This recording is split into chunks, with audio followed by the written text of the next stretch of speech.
Hello and welcome, friends from around the world. It's always a pleasure to have you here. Don't forget to like and subscribe.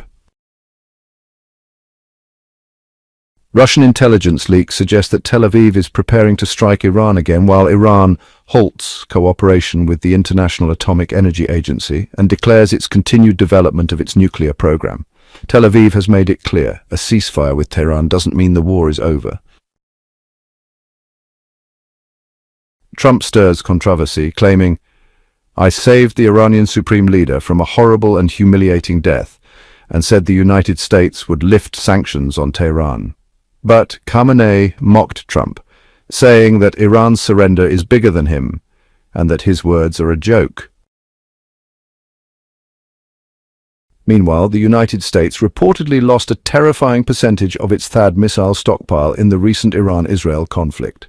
Tel Aviv also admitted to accidentally launching a missile into an Arab country. So, an American secret military base in Saudi Arabia has now turned into a major logistics hub.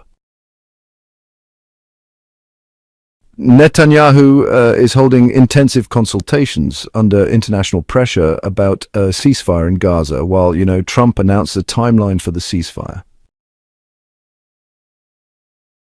The Israeli military claims to have assassinated 200 Lebanese militia leaders since the war began.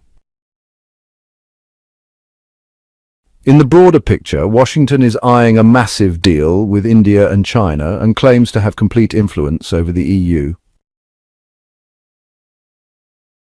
Meanwhile, South Korea arrested 2 US citizens accused of cooperating with North Korea, and Russia is baring its teeth, pushing back against EU sanctions. After 12 days of back-and-forth attacks, Tel Aviv has failed to eliminate the Iranian threat. It looks like they're gearing up for another round to accomplish what they couldn't in the first strike.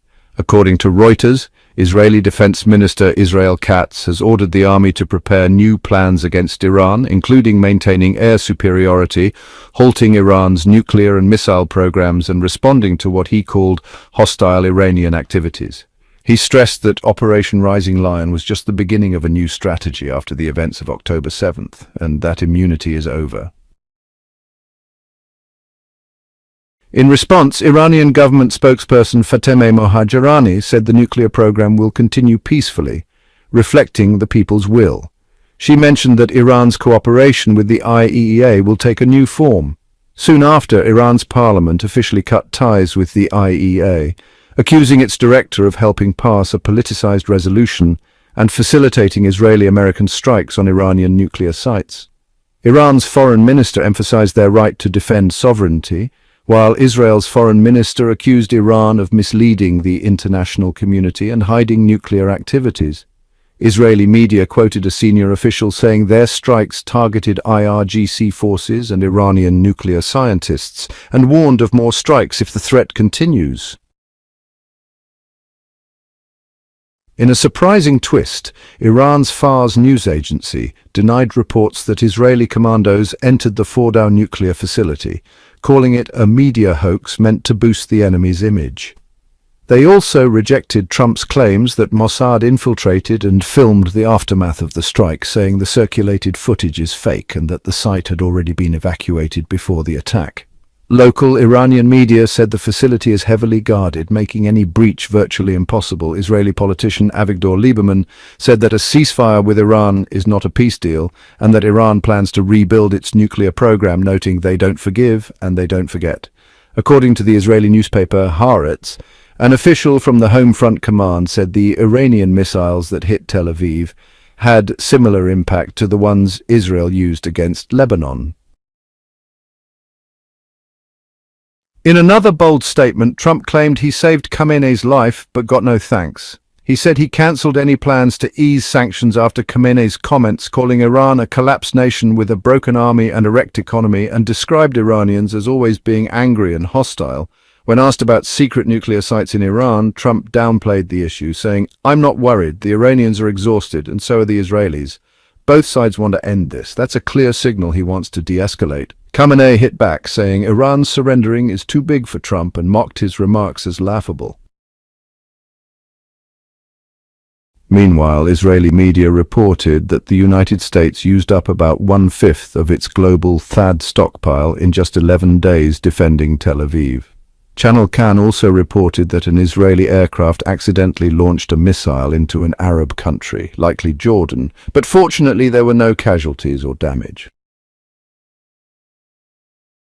Switching to the Red Sea front, the New York Times published satellite images showing a United States military base just 20 miles from the Saudi coastline, which has recently become a major logistics center. The base has seen rapid expansion in ammunition storage, troop housing and fortifications since last year. The Pentagon declined to comment on the base's role or potential connection to United States strikes on Iran. But reports confirmed that the US military is building 2 more logistical sites at Jeddah and Taif airports, indicating a major boost to US infrastructure in Saudi Arabia. And from the Red Sea to the latest in Palestine, Israel's chief of staff said forces are close to achieving their goals in Operation Judgment vehicles and are preparing to present multiple political options. Channel 13 reported that Israel expects to control 3/4 of Gaza next week, and that Netanyahu is holding emergency security meetings to assess war developments and efforts to retrieve hostages.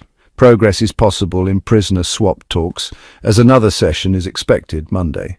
According to Israel's public broadcaster, international mediators are putting pressure on both sides to resume indirect negotiations between Tel Aviv and the Palestinian movement, with Israel showing initial willingness to engage with the Witkoff proposal, despite continued disagreements over halting the war. Meanwhile, former United States President Donald Trump said that a ceasefire agreement in Gaza is very close and might be reached as early as next week. He added, "People in Gaza are dying and no one is helping them except us."